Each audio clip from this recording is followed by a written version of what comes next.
Excellencies, distinguished guests, participants, ladies and gentlemen. Now we would like to invite Minister of Agrarian Affairs and Special Planning National Land Agencies of Republic of Indonesia to deliver his keynote speech. Please welcome the Honorable Bapak Hadi Cahyanto.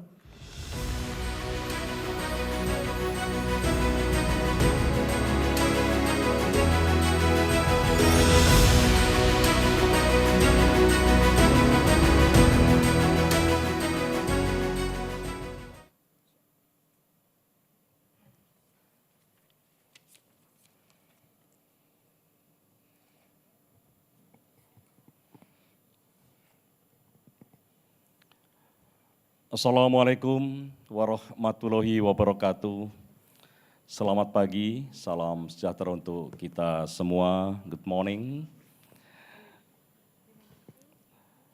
Yang saya hormati Kepala Otorita Ibu Kota Nusantara, OIKN Bapak Bambang Susantono, Deputy Director General National Spatial Planning and Regional Policy Bureau, Ministry of Land Infrastructure, Transport and Tourism, MLIT Japan, Bapak Tomonori Susui,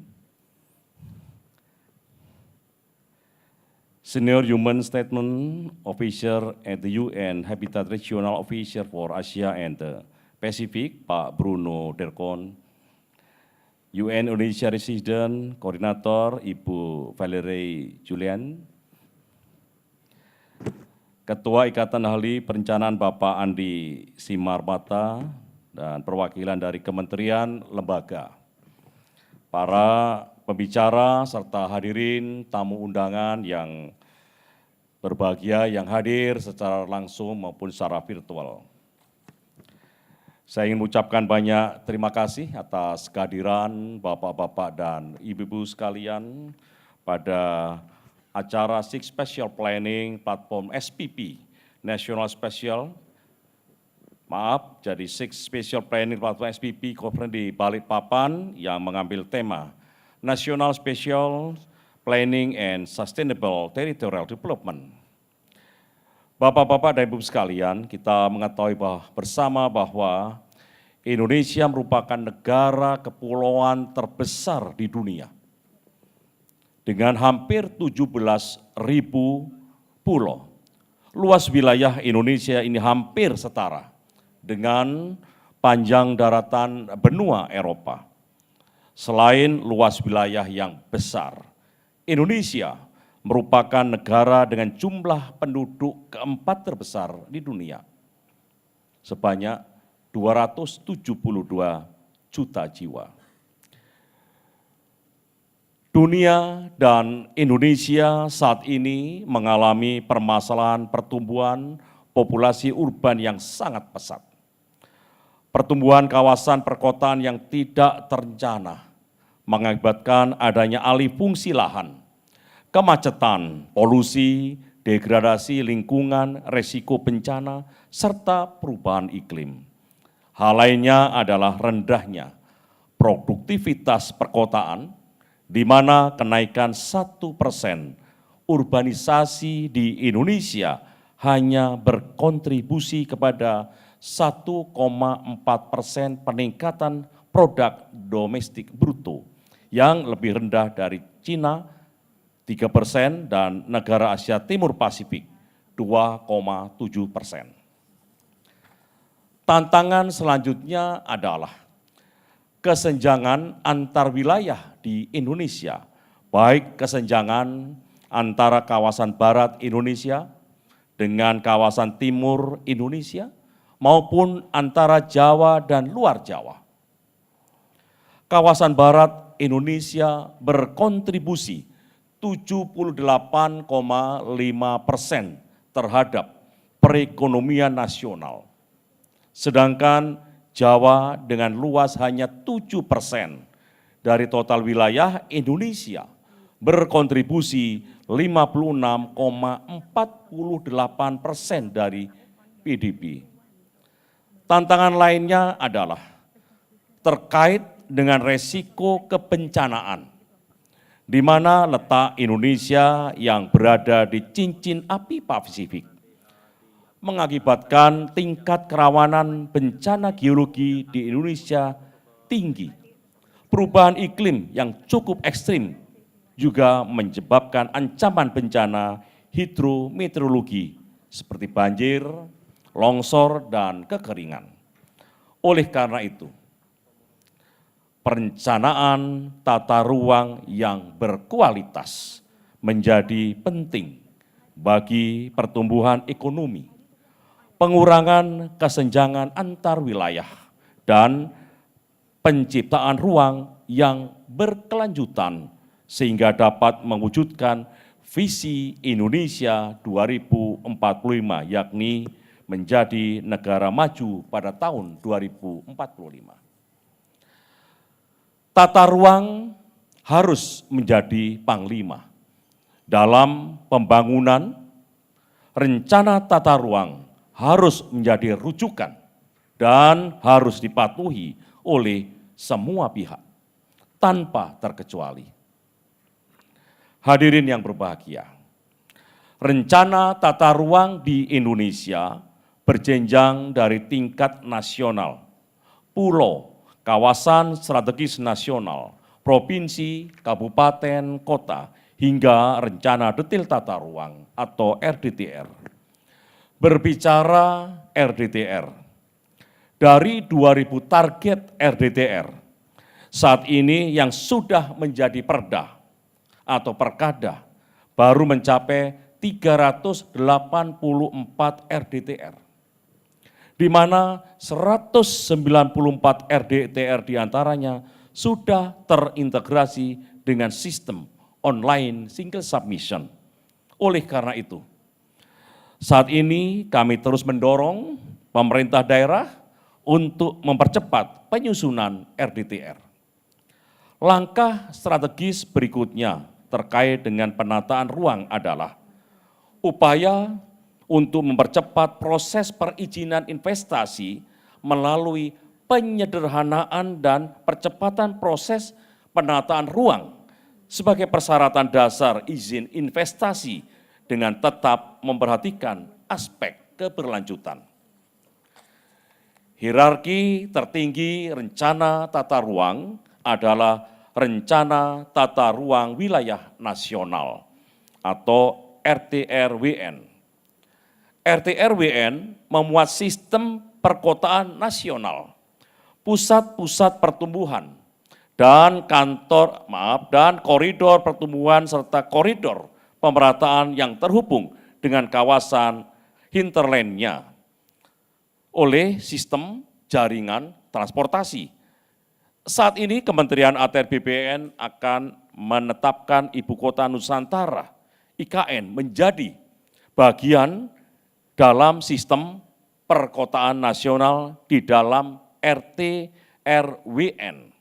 Dengan adanya hal ini, rencana tata ruang Pulau Kalimantan, di mana IKN berada, akan bersinergi dengan rencana tata ruang Kota Balikpapan dan rencana tata ruang Kota Samarinda, serta rencana tata ruang kota di sepanjang pantai timur Kalimantan dan perbatasan Kalimantan. Peningkatan aksesibilitas IKN, baik melalui darat, laut, dan udara, menjadi bagian dari strategi RTRWN yang pada tahun ini sedang memasuki masa revisi sesuai Undang-Undang Penataan Ruang. Sebagai negara kepulauan, peran dari Blue Connectivity, yakni transportasi laut dan udara, dalam pengembangan wilayah sangat penting sebagai penghubung antar pulau, didukung oleh sistem jaringan pelabuhan dan bandar udara. Blue Connectivity ini juga berperan penting untuk integrasi Indonesia ke dalam jaringan ekonomi global, serta meningkatkan pertumbuhan wilayah melalui peningkatan perdagangan, pariwisata, dan penciptaan lapangan kerja. Di dalam RTRWN juga diatur rencana pola ruang yang terdiri dari kawasan lindung dan kawasan budidaya. arahan pemanfaatan ruang pada kawasan tersebut didasarkan pada kebutuhan ruang untuk aktivitas yang mempertimbangkan daya dukung dan daya tampung lingkungan, serta pengurangan resiko bencana. Saudara-saudara sekalian, dukungan Kementerian ATR BPN dalam pembangunan nasional melalui perencanaan tata ruang diwujudkan dengan penetapan 76 kawasan strategis nasional atau KSN yang terdiri dari 9 KSN pertahanan dan keamanan, 27 KSN ekonomi, 7 KSN sosial budaya, dan 8 KSN pendayagunaan sumber daya alam dan teknologi tinggi, 25 KSN lingkungan hidup, serta 1 KSN Ibu Kota Nusantara IKN. Peran KSN ekonomi, terutama wilayah metropolitan, adalah sebagai pusat pertumbuhan ekonomi nasional yang memberikan kontribusi sebesar 45,78% dari PDB nasional. Selain itu, diharapkan penguatan pembangunan metropolitan di luar Pulau Jawa dapat mendorong pemerataan pembangunan. Konsep urban-rural linkages memiliki peran untuk menciptakan pembangunan yang terintegrasi antara kota inti, kota sekitar, kawasan penyangga lingkungan, serta sentra pertanian atau perkebunan yang dilakukan antara lain melalui perencanaan tata ruang di wilayah metropolitan. Wilayah metropolitan Manado Bitung sebagai contoh, di mana Manado merupakan kota inti sebagai pusat kegiatan dan pariwisata, dan kota Bitung sebagai pusat industri pengolahan hasil pertanian, hasil perkebunan, perikanan dari kota-kota sekitar, dan sebagai pelabuhan utama dengan fungsi pelayaran lokal dan internasional. Hadirin yang berbahagia, urban sprawl merupakan salah satu dampak negatif urbanisasi. Untuk mengatasi hal tersebut, antara lain mendorong pembangunan compact city melalui penerapan konsep transit oriented development atau TOD. Transit oriented development bertujuan untuk memaksimalkan pemanfaatan ruang campuran dengan intensitas sedang hingga tinggi, mendukung penggunaan transportasi umum, serta menambah luasan ruang terbuka hijau. Pada rencana tata ruang kawasan perkotaan Jabodetabek Punjur, terdapat 24 rencana TOD yang terintegrasi dengan jaringan transportasi massal. Kawasan Duku Atas Jakarta sebagai contoh merupakan pusat interchange dari komuter lain, LRT, MRT, BRT, dan kereta bandara yang direncanakan sebagai kawasan TOD untuk skala pelayanan regional. Selain jaringan kereta api perkotaan metropolitan Jakarta, terdapat juga jaringan kereta api cepat KCIC yang menghubungkan wilayah metropolitan Jakarta dengan wilayah metropolitan Bandung. Selain KSN, sudut kepentingan ekonomi, terdapat KSN dengan sudut kepentingan sosial budaya, antara lain kawasan Borobudur, sudut kepentingan lingkungan hidup, contohnya KSN Taman Nasional Komodo, yang termasuk warisan dunia, dan sudut kepentingan pertahanan dan keamanan, yakni kawasan perbatasan negara. Di negara dengan resiko bencana yang tinggi, perencanaan tata ruang berperan besar dalam menyelamatkan jiwa dan kehidupan serta percepatan proses rehabilitasi, dan rekonstruksi pasca bencana. Sebagai contoh, bencana gempa tsunami dan likuifaksi di Palu tahun 2018 dapat menjadi pembelajaran di mana peta zona rawan bencana disusun sebagai acuan dalam revisi rencana tata ruang pasca bencana dan dalam penyusunan rencana rehabilitasi dan rekonstruksi untuk membangun lebih baik dan lebih aman. Saudara-saudara sekalian, keunikan geografis Indonesia menjadikan rencana tata ruang nasional sebagai salah satu intervensi dalam mengatasi tantangan pembangunan untuk mewujudkan visi Indonesia tahun 2045 yang mempunyai peran penting dalam pengembangan wilayah, percepatan pertumbuhan ekonomi, penciptaan nilai tambah, dan lingkungan berkelanjutan, serta sebagai alat untuk mengurangi kesenjangan antar wilayah, meningkatkan ketahanan, menguatkan keterkaitan desa, kota, serta konektivitas teritorial.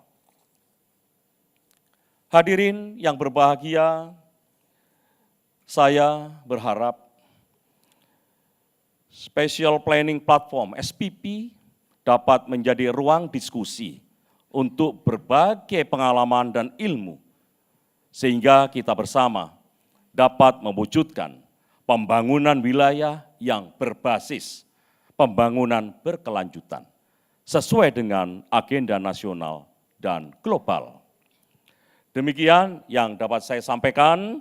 Saya mengucapkan selamat mengikuti Six Spatial Planning Platform (SPP) Conference kepada seluruh peserta yang hadir. Wabillahi taufik wal hidayah. Wassalamualaikum warahmatullahi wabarakatuh.